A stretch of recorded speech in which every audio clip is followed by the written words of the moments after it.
Salut à tous, Salut. on espère que vous allez bien. Yes. Alors on se retrouve aujourd'hui pour cette nouvelle vidéo dans laquelle on va vous parler des erreurs qu'on peut faire une fois qu'on a le permis en poche. 5 erreurs. 5 erreurs Mm. Bon, ok. Petite liste, 5 erreurs, mais erreurs fréquentes et erreurs importantes à corriger. Ouais. Alors ces erreurs-là, on peut les faire au début, quand on vient juste d'avoir son permis, Mais surtout après. surtout après, au bout de quelques mois. On commence à se relâcher. Quand on commence à s'habituer un petit Eh peu. ouais. Donc pour pas tomber dans ce panneau-là, regardez bien cette vidéo. Et si vous n'avez pas encore réussi votre permis, vous inquiétez pas, hein, bientôt ce sera votre tour. Ouais. Et nous, de notre côté, on va tout faire pour vous aider à réussir le permis le plus tôt possible. Hein. L'auto-école c'est bien, mais bon, c'est bien quand ça s'arrête quand même. Hein. Bon allez, c'est parti pour le premier point. Alors la première erreur que souvent on risque de faire une fois qu'on a le permis, plutôt une fois qu'on a le permis, mais depuis quelques mois en fait, comme on vous disait tout à l'heure, eh bien c'est au niveau de l'allure. Respecter les vitesses et avoir une allure adaptée, c'est une des bases pour rouler en sécurité. C'est ce qu'on apprend à l'auto-école et qu'on devrait continuer à faire tout le temps. Alors en général, au début, quand on a le permis, on y fait super attention. On n'a pas envie de prendre de risques. Seulement, on se rend vite compte que les autres nous mettent souvent un peu la pression derrière pour avancer plus vite. Et à ce moment-là, on pourrait parfois avoir la sensation d'être un fardeau alors qu'on essaie juste de respecter le code. Mais il ne faut pas céder à la pression des autres. On est responsable de ses propres actes. Si c'est 50 km/h, restons à 50 maximum. Si c'est 30, restons à 30 maximum. S'ils veulent nous dépasser, ils nous dépasseront. Alors bien sûr, il ne faut pas abuser et se traîner sur la route. Il faut rouler normalement. Et attention, au bout de quelques mois, quand on devient plus à l'aise avec sa voiture, les tendances s'inversent. C'est-à-dire qu'on risque d'avoir ce qu'on appelle un excès de confiance en soi, et donc de rouler plus vite, de freiner plus tard, etc. Donc là aussi, il faut résister à cette pression et ne pas aller au-delà de ses capacités. Deuxième erreur qu'on pourrait avoir tendance à faire après la réussite au permis, les stops, les fameux stops. Bon, c'est vrai, malheureusement, tous les jours sur la route, on voit des conducteurs qui ne s'arrêtent pas au stop, qui ne s'arrêtent pas à la ligne de stop. Alors ok, ils regardent, ils font attention, mais ils ne marquent pas l'arrêt. Et ça peut même arriver de se faire klaxonner quand on s'arrête au stop.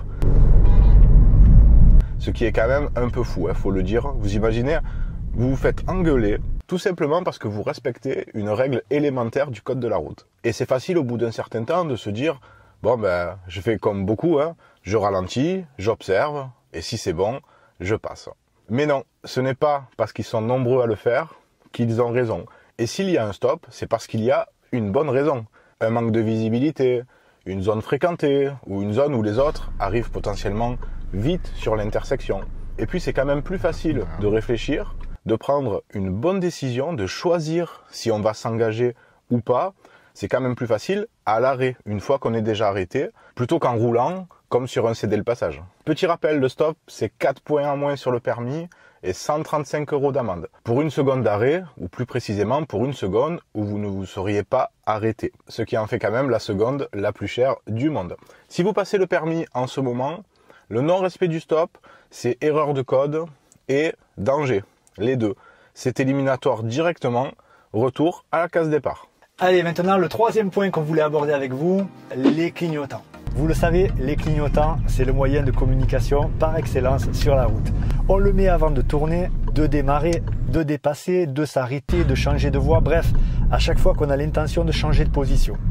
Alors, on râle un peu parfois quand on voit les autres qui ne le mettent pas à chaque fois qu'ils le devraient, mais hélas, sans volonté, on pourrait finir par faire pareil. Pourtant, ça ne coûte rien de le mettre. C'est une bonne habitude qui peut en plus nous sauver. Et au prix de l'ampoule, on ne va pas se ruiner. Donc même ici, par exemple, si je tourne à droite et qu'il n'y a personne derrière, eh bien, je le mets quand même.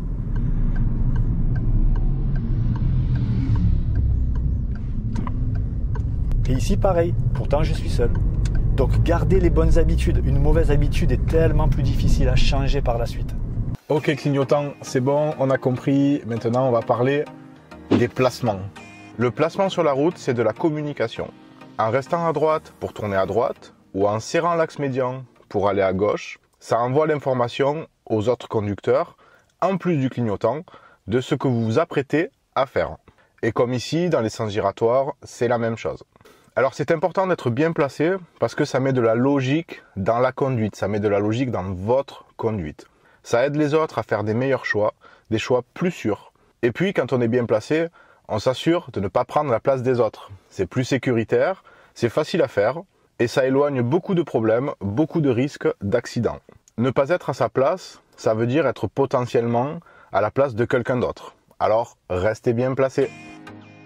Allez, passons maintenant au 5e point. Alors le 5e point concerne les distances de sécurité, mais on va parler des distances de sécurité devant. C'est tellement énervant quand quelqu'un nous colle derrière qu'on se dit qu'on ne le fera jamais. Et surtout, c'est dangereux. Mais comme pour le reste, avec le temps et la routine de la conduite qui s'installe, on peut parfois ne plus être assez conscient du danger. Comme on a l'habitude de conduire, on pourrait croire qu'on est assez loin. Mais attention, pour rappel, la distance de sécurité que vous devez laisser avec le véhicule devant vous doit être au moins de 2 secondes. Si vous devez réagir d'un coup parce qu'il freine brusquement, il vous faudra 1 seconde juste pour vous en apercevoir. Et 1 seconde si tout va bien. Donc par exemple, à 50 km/h, ça fait 15 mètres avant de commencer à freiner. Et à 90 par exemple, ça fait presque 30 mètres. Donc la longueur de 7 voitures alignées. Du coup, au lieu de laisser juste 1 seconde, eh bien on en laisse 2, c'est beaucoup plus sûr. Donc encore une fois, ne succombez pas à la pression et soyez responsable de votre conduite. 6e point, point bonus. Est-ce que, sérieusement, on pouvait faire une vidéo sur la conduite sans parler des contrôles? Je ne pense pas. Non, on va parler du regard. Bon, les fameux contrôles, le regard. Vous avez réussi votre permis ou vous le passez en ce moment. Vous le savez, le regard, c'est la base. C'est les yeux qui font la connexion entre vous qui conduisez ce gros véhicule de 1000 kg de ferraille et le reste du monde et votre environnement. Voir, c'est savoir. Je vois, je comprends et je réagis. Je n'ai pas vu, je ne sais pas ce qui se passe. Je suis à la merci de mon environnement, je subis. En conduite, tous les contrôles sont importants. Et bien souvent, au bout de quelques semaines ou quelques mois de conduite, on s'aperçoit que certains conducteurs les négligent, et notamment ces 2 contrôles-là.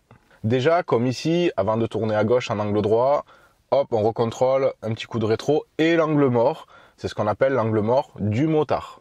À ne pas oublier, parce que potentiellement les autres derrière, eux, ils n'oublieront pas de vous dépasser. Et même si vous avez le clignotant, ok? Ensuite, autre contrôle très important, pour dépasser, pour s'écarter, et notamment quand on s'écarte vers la gauche. Alors c'est vrai, vous le savez évidemment, en France on roule à droite et donc on dépasse vers la gauche. Tout ce qui va vers la gauche est potentiellement plus dangereux que vers la droite. Avant de dépasser par exemple, faites plusieurs rétros et pensez à votre angle mort juste avant de modifier votre trajectoire. Ça coûte rien et ça rassure. On espère vraiment que cette vidéo vous aura plu, vous aura aidé. N'hésitez pas à laisser un petit pouce, à partager la vidéo et à commenter. On vous souhaite bonne conduite, bon apprentissage si vous n'avez pas encore le permis et à très bientôt. À bientôt.